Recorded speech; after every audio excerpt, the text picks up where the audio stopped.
Hi, my name is Randy Niver with Asgrow DeKalb, and this is going to be a quick look at the 2022 new products that we're going to be testing in 2021 in any of our plots. So first, to get started, I'd like to take a look at what the yield environments were in 2020, just so we have an idea of some of the yield data that we got from the breeders in this information. So the main things to look at is the northern Illinois and the northern Indiana areas, because that's where a lot of our information comes from. So both were wet early. Where northern Illinois was wet early and then very dry late. So they had a kind of a slow start, kind of like we did, and then they never really finished off very well either because of the dryness during grain fill and pod fill. So that really hurt some of the yields in northern Illinois to the tune of giving southern Illinois a little bit better yield advantage. So that doesn't happen very often. Actually, very rarely does southern Illinois out yield. So keep that in mind with looking at a couple of these early early bean offerings. And then northern Indiana is another one that had a good start, but some dry periods throughout the growing season that just got enough rain to carry the crop through, but it had enough stress to impact yield. So those are the two factors to consider while looking at this information. But I'll do my best to help you understand why we mentioned that. So for 27XF2, this is a 2.7 on the Extend Flex platform that it has a couple of questionable agronomics in it. We look right off the bat. There's a white mold of 6 and an SDS of 6. Well, if you've got a white mold field or a heavy pressure in SDS, it's probably not something you want to play around too much with. But um, the brown stem rot is very strong. It's got some pretty decent standability. So it's got some phytophthora tolerance as well.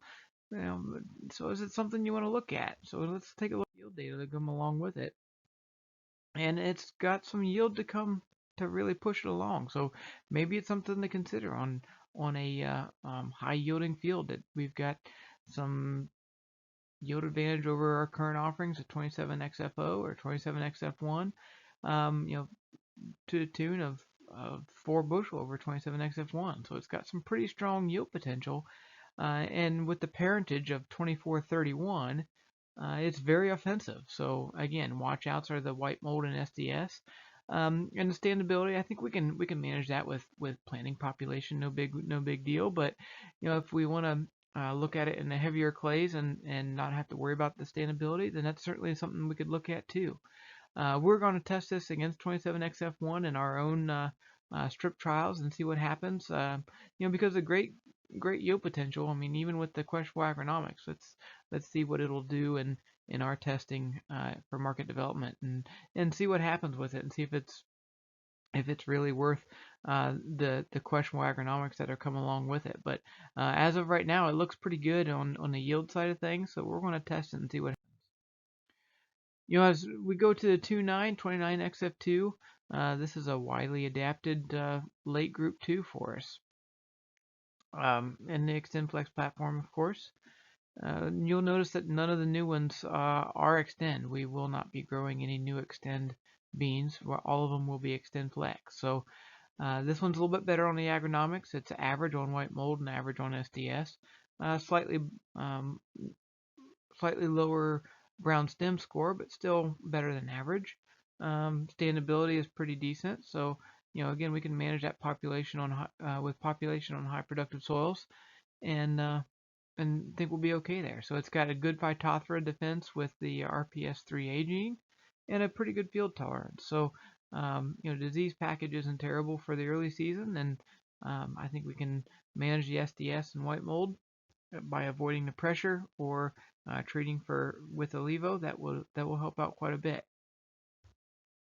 As far as the yield potential goes, this one was pretty strong too. So we're tracking all pluses on the board right now. So as far as our current offering at 29XF1, this was 3 bushel better, 3.4 bushel better, and 3 bushel better than 27XF1. So it brings yield over the current lineup for sure. It's got strong phytophthora resistance, but we'll just have to manage that standability with a little bit shorter or a little bit lower population. This could be a tough acre potential bean, just because of, we look at these yield advantages, but at the very top, that top line, look at what that yield average was. So this was the average of the plot that this was tested in was 56 bushel beans. So lower yielding environment for sure from 2020. So this, certainly shows some stability and some yield potential in those tougher acres. Um, what will it do on the more productive type of year is what we want to test against with this product. So we'll know a little bit more from that from 2021, but at least I hope we'll have better than a 56 bushel yield environment. But we'll test that and see what happens. But as far as tough acre, for sure, this looks like a pretty strong potential, and we'll see what it'll bring for us in 2021 with a higher producing uh, yield potential.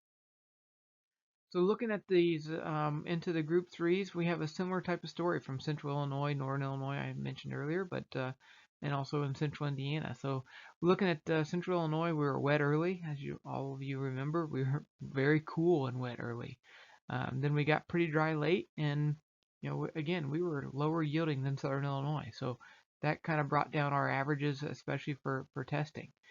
Central Indiana had a pretty favorable growing season most of the time, and they did have some dry periods, but they did catch some rains that we didn't catch in Central Illinois, so they did pretty well with that. And Southern Illinois, you'll notice some of this data comes from Southern Illinois, and they actually had very good uh, growing conditions for their area, and they caught many rains that we didn't. So their yields ended up quite a bit better than what we did. So I'll mention some of those and actually compare the higher yielding areas to the Southern Illinois area, and probably some of the more lower yielding potential areas to the Central Illinois areas from last year. So this 3-1 to start us off in the group threes, 31 XF2. This one kind of reminds me a lot of 36X6 in the early group 3 type of product. So it's a high yielding, very broad footprint, excellent standability, strong defensive package. Man, this is the real deal. This is really exciting to look at. A 31 XF2, this 3-1 that has some really good top end yield is exciting. It's got good brown stem. It's got good white mold, good SDS.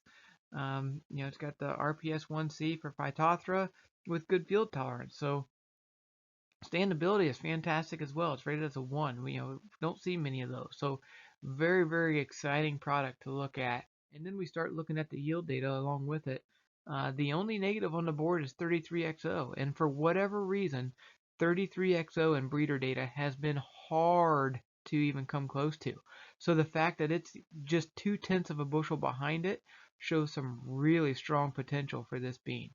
Over the current offerings of 30XFO and 31XF1, I mean, there's some pretty strong yield advantages that 31XF2 brings. So I think this will be an easy slide in for us to look at, especially in our higher yielding areas that we have here in Central Illinois. So very exciting early Group 3 to bring forward for 2020.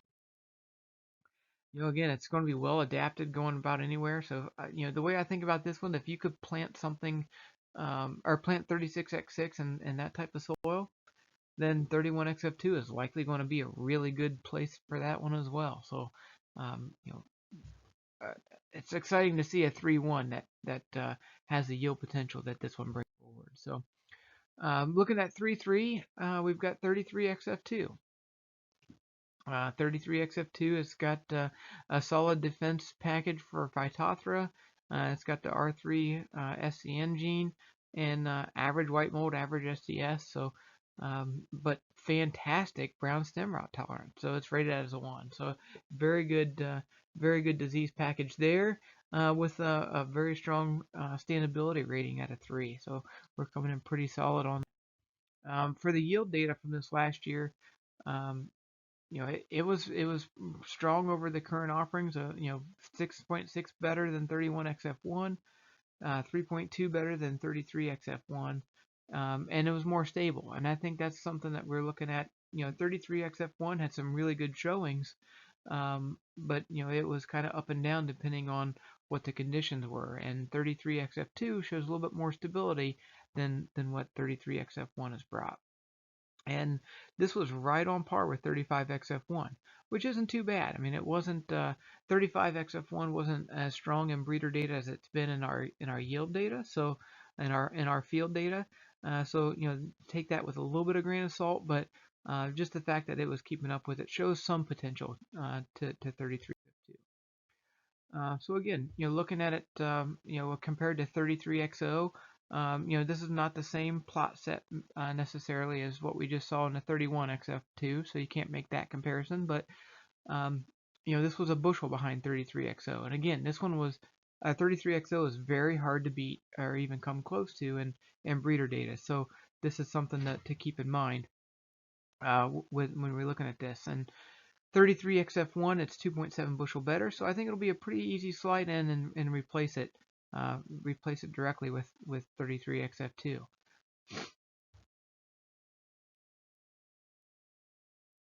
Like I mentioned, it's got the yield stability and potential improvement over 33XF1 and adapted well for our soils here in the east, especially in east central Illinois. So it's got better standability than 33XO, and yield potential is right there behind it in the breeder data. So I think it's certainly something to look at for this next year and have some good potential over our current offerings. To close out what we've got for the Asgrow lineup for 2022, we've got a 3.7, so in 37XF2. 37XF2 comes with some good SDS tolerance at a 4, good southern stem canker. We're still waiting on some frog eye leaf spot data to get that rating on there, but as soon as we do, we'll update that information. This one is a very exciting bean as well with really good yield potential. This one is really exciting. Looking at 37XF1, it was 10.7 bushel better and 6.5 bushel better than 38XF1. And 38XF1 was a hard one to beat, especially in Southern Illinois. So I'm looking at that data there at the bottom.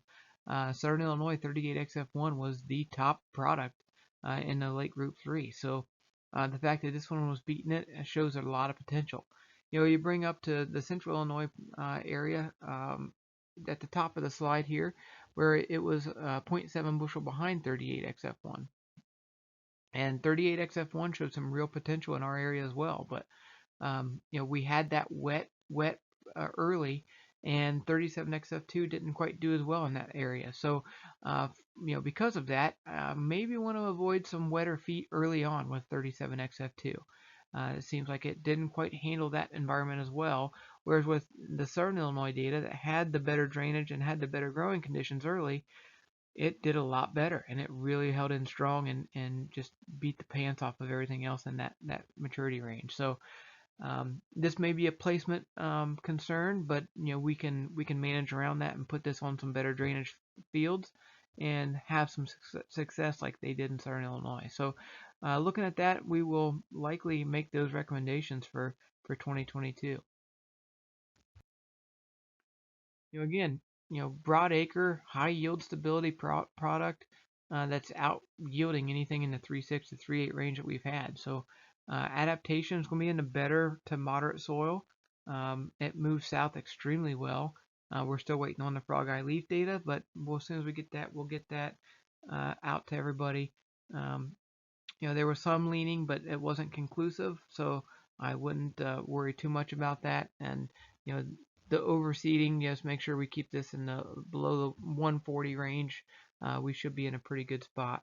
And again, it did not do great when it was wet early, so we may want to avoid those conditions for 2022. And we're going to test these in all conditions as many as we can for 2021 to make sure that we have some more of those weeded out and know exactly what these are going to do for us when we release them in 2022.